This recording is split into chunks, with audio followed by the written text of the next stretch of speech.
नमस्कार। काफ़ी लंबे समय से आप लोग को इंतजार है विद्यालय परिचारी या फिर सहायक का, विद्यालय सहायक का। तो धैर्य रखिए, आज का वीडियो आप उनके लिए जो इस चीज़ का इंतजार कर रहे थे कि भाई परिचारी का वैकेंसी कब आ रहा है, विद्यालय सहायक का वैकेंसी कब आ रहा है, तो उसके बारे में नियमावली जो है तैयार कर दिया गया है। आज मैं इसके बारे में ही इस वीडियो में डिटेल में बात करूंगा। सीट कितने हो सकता है और योग्यता क्या होगा, आवेदन प्रक्रिया कब से, एक संभावित डेट आ सकता है आप लोग के बीच, और कब से आप लोग आवेदन कर सकते हैं, कौन कौन आवेदन करेंगे ये भी देखिए। स्कूल सहायक की नियुक्ति नियमावली जो है वो तैयार कर दिया गया है। आधे पद जो है वो अनुकंपा से भरे जाएंगे। अनुकंपा मीन्स आप लोग समझ रहे होंगे, कोई कार्यरत शिक्षक का निधन होता है तो उनके जगह पे उनके आश्रितों को जो नौकरी दिया जाता है उनको अनुकंपा कहा जाता है। तो अनुकंपा पे आधे सीट भरे जाएंगे। 6421 अभी तक के हिसाब से काउंट किया जा चुका है पिछले लंबे समय से, और ये बहाली बहुत सालों से नहीं आ रहा है भैया। बहुत सालों मीन्स लगभग 15 सालों से ये बहाली भी नहीं आ रहा है बिहार में। तो तमाम पूरे बिहार के लोगों का इंतजार है कि कब आएगा। अब 50% जो सीट जो है वो अनुकंपा पे भरेगा, और जो 50% जो बचेगा उस सीट पे जो है वो फ्रेश लोगों का बहाली होगा। फ्रेश लोग मीन्स वो सहायक भी बनेंगे, विद्यालय सहायक भी बनेंगे, किरानी भी बने, किरानी माफ कीजिएगा, परिचारी भी बनेंगे। परिचारी 4th ग्रेड का जॉब है, विद्यालय सहायक 3rd ग्रेड का जॉब है, यानी कि ग्रुप सी का जॉब है। मैं पहले बता दूं इसके लिए योग्यता क्या होगा। तो देखिए भाई साहब, अगर आप स्नातक कर चुके हैं तो फिर आपके लिए विद्यालय सहायक का जॉब हो सकता है। जिस प्रकार इससे पहले क्या था कि पहले मेरिट बेस पे नौकरी दिया जाता था विद्यालय परिचारी और विद्यालय सहायक का। शायद आप लोग को मालूम होगा, नहीं मालूम है तो मैं बता दूं कि इससे पहले ये नियमावली जो भी बनाया गया, इससे पहले क्या था कि पहले मेरिट तैयार किया जाता था आपके मार्क्स बेसिस पे, और उसके बाद विद्यालय परिचारी विद्यालय सहायक का जॉब किया जाता था, होता था। अब जाकर के आप लोग के लिए विद्यालय परिचारी के लिए 10th पास, साथ ही विद्यालय सहायक के लिए स्नातक डिग्री होना अनिवार्य है, पहली बात। दूसरी बात कि आपको ये जो विद्यालय परिचारी का पोस्ट है, उस विद्यालय परिचारी के पोस्ट के लिए ये नहीं कहा गया है कि इसका परीक्षा जो है वो कौन कंडक्ट करेगा, ये अभी क्लियर नहीं है। लेकिन विद्यालय सहायकों के लिए ये कंफर्म कर दिया गया कि परीक्षा का आयोजन कौन करने जा रहा है। तो भैया इसका परीक्षा का आयोजन बिहार कर्मचारी चयन आयोग को जिम्मेवारियां दिया गया है, पहली बात। यानी कि बिहार एसएससी विद्यालय सहायक का जो है वो वैकेंसी फुल फिलअप करेगी। जिस प्रकार बीपीएससी शिक्षकों का, बीपीएससी असिस्टेंट प्रोफेसर का, और उसके बाद बीटीएससी टेक्नीशियन डिपार्टमेंट का जो भी जॉब होता है उसका जो है बहाली फुल फिलअप करता है, उसी प्रकार बिहार एसएससी विद्यालय सहायक का करेगा। इतना बात आप समझ गए होंगे। अब एक और बड़ा प्रश्न है कि क्या वाकई में 6421 जो सीट आपने बताया विक्की जी, उसमें जो 50% सीट है अगर अनुकंपा पे दे दिया जाता है तो 3210 के आसपास सीट बच जा रहा है। 3210 के आसपास सीट जो है उस पर फ्रेश लोग बहाल होंगे। तो नहीं भैया, इससे ज्यादा सीट पे फ्रेश लोग बहाल होंगे। क्यों? क्योंकि सीटों की संख्या फिर से काउंट किया जाना चालू कर दिया गया है। ये सीट 100% श्योर है कि बढ़ेगा, क्योंकि विद्यालयों की संख्या 74,000 से भी अधिक है पूरे बिहार में। खासकर माध्यमिक उच्च माध्यमिक की बात किया जाए तो 28,000 से आसपास के से भी अधिक बिहार में विद्यालयों की संख्या है। हर माध्यमिक और उच्च माध्यमिक विद्यालयों में विद्यालय परिचारी और विद्यालय सहायकों का जो है वो पोस्ट की सख्त आवश्यकता है। सख्त मीन्स है ही लोग नहीं इस पोस्ट पे, खाली वैकेंट चल रहा है।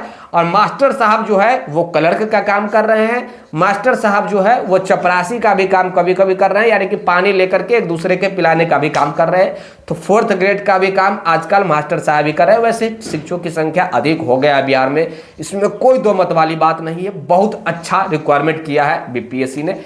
मतलब रिक्वायरमेंट का प्रोसेस गलत रहा है वो बात अलग है, लेकिन संख्या के तौर पर देखा जाए तो बिहार में बहुत ज्यादा 5,53,000 से भी अधिक अभी कार्यरत शिक्षक है बिहार में। चलिए, अब एक और बड़ा प्रश्न उठ रहा है कि क्या इसमें पूरे बिहार के लोग युवा आवेदन कर सकते हैं। तो यस, विद्यालय सहायकों के लिए पूरे भारत के लोग यहाँ आवेदन कर सकते हैं। मैं फिर से बता दूं, अगर आप स्नातक कर चुके, हर चीज़ लिखा हुआ है, नियमावली बन गया है, मीन्स सब कुछ क्लियर हो गया। अब केवल आपको नोटिफिकेशन देखने को मिलेगा।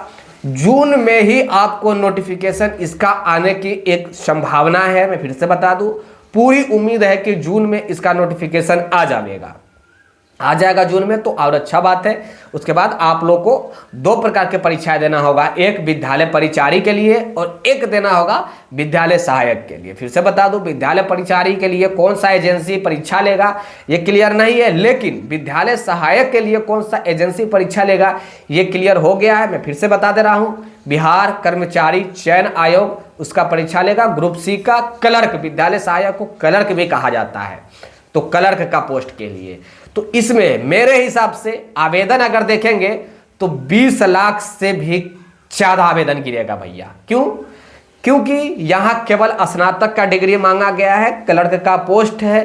पहले इसका सैलरी 16,500 था, 16,000 के आसपास ही था, वही 16,000 या 16,500 था, कैजुअलिटी टाइप का जॉब था। बट अब बिहार कर्मचारी चयन आयोग अगर इसका परीक्षा ले रहा है, वैसे ये 100% गवर्नमेंट जॉब हो जाएगा। साथ ही इसका सैलरी में भी इजाफा होगा, 5200 से जो है माफ कीजिएगा 5,200 से लेकर के और 20,400 प्लस 1,800, 1,900 यानी कि या फिर 2,000 या फिर 2,200, 2,400 इसका ग्रेड पे होने की संभावना है। यानी कि मोटा मोटी देखें तो 25,000 के आसपास आपको स्टार्टिंग सैलरी इसमें भी मिल जाएगा। इसमें कोई दो मत वाली बात नहीं है, क्योंकि 5,200 से लेकर के और 20,200 का ग्रेड पे मिनिमम 1,800 होता है, 1,900 होता है, 2,000 होता है, 2,200 होता है और 2,400 होता है, इतना तक होता है। आई होप आप समझ गए होंगे। मुझे लग रहा है कि विद्यालय परिचारी, विद्यालय सहायक का आपके बीच इससे संबंधित किसी भी प्रकार के प्रश्न अब नहीं होगा। नोटिफिकेशन जून में फिर से मैं बता दूं आने की एक संभावनाएं हैं। फिर से संभावना इसलिए कर रहा हूं क्योंकि विभाग कभी तेजी में भी काम करने लगता है और कभी बुलेट ट्रेन के मतलब पैसेंजर ट्रेन की तरह भी काम करने लगता है। तो इसलिए मैं बोल रहा हूं, बुलेट की तरह काम कर रही है या पैसेंजर की तरह, ये आने वाले समय में डिसाइड किया जा सकता है। अभी कहना सही मेरे हिसाब से नहीं होगा। अभी तक के हिसाब से यही सब कुछ था। फिर से बता दूं एक चीज और, पहले का जो नियमावली था मेरिट बेस पे बहाल किया जाता था, कोई एग्जाम नहीं होता था। अब जो है नियमावली चेंज हो गया है, तो अब आपका बिहार कर्मचारी चयन आयोग परीक्षा लेगा। इसमें एज के बारे में अभी क्लियर नहीं किया गया है, लेकिन मान के चलिए एज में छूट मिलेगा। इसलिए मिलेगा क्योंकि लगभग 15 वर्ष बाद ये बहालिया आ रहा है, तो इसमें एज में छूट मैक्सिमम 10 साल तो मिलना ही चाहिए। माफ कीजिएगा, मिनिमम 10 साल तो मिलना ही चाहिए। अगर 10 साल भी मिल जा रहा है तो मुझे लग रहा है कि सैकड़ों की संख्या में लोगों को फायदा होगा, युवाओं को फायदा होगा, सैकड़ों की संख्या में युवाओं को जो इस पोस्ट के लिए लंबे समय से इंतजार कर रहे थे। 50% अनुकंपा, 50% फ्रेश, सीटों की संख्या अगर बढ़ जाए तो 10,000 प्लस होने की एक उम्मीद है और 10,000 प्लस हो ही जाएगा, क्योंकि 6,421 अभी तक ही है। अब फिर से काउंट चालू कर किया गया है, तो 10,000 से अधिक मान के चलिए कि सीटों की संख्या हो जाने की एक उम्मीद है। आप लोग अपना प्रतिक्रिया जरूर दीजिएगा इस वीडियो के माध्यम से, क्या कुछ आपको जानकारी मिला, कितना आपको संतुष्टि मिला और क्या वाकई में हेल्पफुल रहा या नहीं रहा। वीडियो को एक लाइक जरूर कर दीजिएगा, शेयर भी कर दीजिएगा अपने तमाम ग्रेजुएट पास वाले दोस्त के यहाँ या 10th पास वाले दोस्त के यहाँ। और हाँ, 10th मतलब परिचारी और ग्रेजुएट मतलब विद्यालय सहायक। और हाँ, सब्सक्राइब का नीचे बटन जो दिख रहा होगा उसको दबाकर बेल आइकन ऑल पे क्लिक कर लेना, ताकि जो भी मैं नोटिफिकेशन आएगा उसका वीडियो बनाऊंगा वो आपके पास पहुंचे। और हाँ, डिस्क्रिप्शन चेक कर लेना, टेलीग्राम, व्हाट्सएप और फेसबुक का लिंक मिल जाएगा, वहां जुड़ जाना। हर न्यूज़ जो है मैं इस वीडियो से नहीं बना पा रहा हूं, तो वहां भी मैं प्रोवाइड आप लोग के बीच करा देता हूं। फेसबुक पे हमारे साथ जरूर जुड़ जाइए और टेलीग्राम, 2 जगह एकदम मस्ट कंपलसरी है भैया। धन्यवाद, take care, bye bye, best wishes आप लोग के लिए, विद्यालय सहायक परिचारी के लिए बहुत बहुत धन्यवाद, थैंक यू। विद्यालय परिचारी और सहायकों के नोटिफिकेशन अपकमिंग है, तो आप लोग के लिए अपकमिंग एक और अपॉर्चुनिटी है। अपकमिंग मीन्स आ सकता है बहुत जल्द, मतलब हमने बताया बहुत जल्द, मतलब कि जून के प्रथम सप्ताह में आने की संभावना है।